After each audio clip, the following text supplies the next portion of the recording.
One person came and told me, while I was doing dawah, one non-Muslim came and told me, mind your own business. What should I do? I told him, I gave him incidents. Suppose you and your family, along with your wife and a small kid of 4 years old, goes on a hill station for a holiday. While you're on the hill station, on the hill, when you and your wife are talking, your son, 4 years old, walks away from you and is walking towards the edge of the cliff of the mountain. By the time you realize, he is far away, you can hardly see him. But you say, Ahmad, be careful. But your voice cannot reach there. He's far away. You can see him. While your son is walking towards the edge of the cliff, there's the elderly gentleman standing at the edge of the cliff and admiring beauty. He looks at your son, he smiles, and he continues admiring beauty. You want to shout, oh, mister, save my son. But your voice cannot reach there. Mister, save your son. Save my son, please. Voice cannot reach. The elderly gentleman looks at your son, smiles. He can see your son walking towards the edge of the cliff. After some time, your son falls over the cliff. When you go to that man and tell him, why didn't you save my son?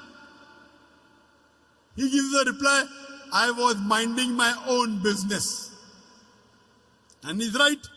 He did not push your son, did he? No. Did he tell your son to jump? No. So why should you blame him?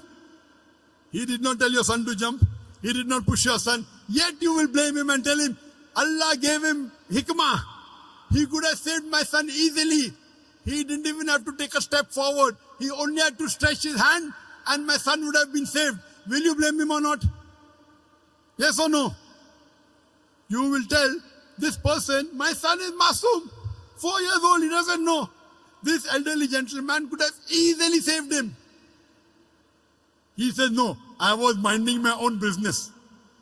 When anyone tells you, when you're doing dawah, that mind your own business, tell him, that's what I'm doing. I'm minding my business. It is the business of every Muslim to mind other people's business as far as deen is concerned.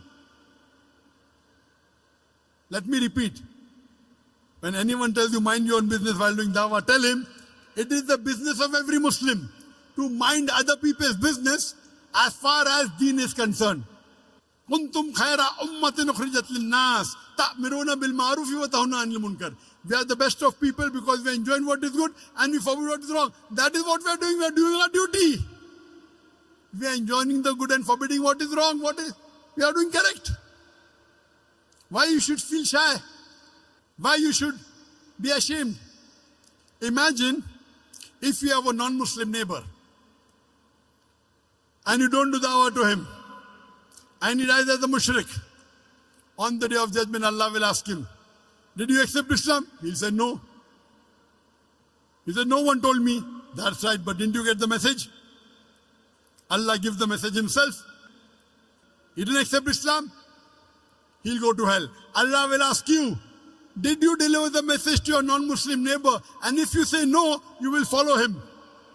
You will follow him because to deliver the message to the non-Muslim is fard. If you do not deliver the message to your non-Muslim neighbor, you will follow him and you will also go to hell. Allah subhanahu wa ta'ala says in Surah Al-Asr, chapter number 103, verse number 1 to 3, the criteria to go to Jannah.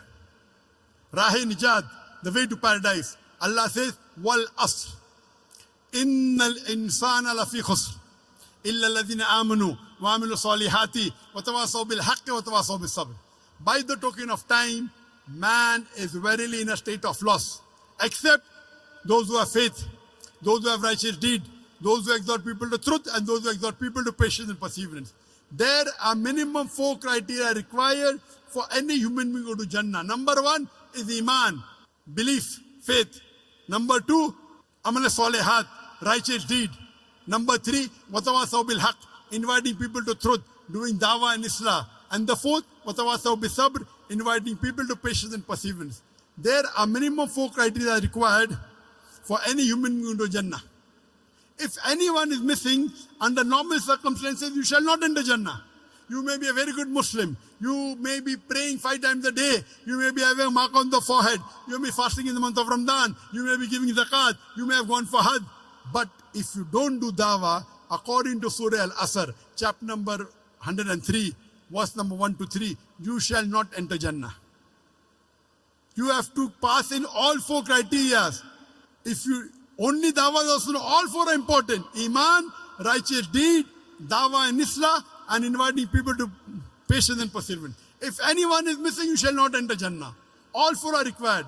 If you don't do dawah and Allah wants you to put you in Jannah, that's Allah's prerogative. He can forgive your sin and put you. But under normal circumstances, if you don't do dawah, according to Surah Al-Asr, you shall not enter Jannah. It's the fard, it's the duty of every Muslim that he should convey the message of Islam to those who are not aware of it. Dawah is fard in Islam.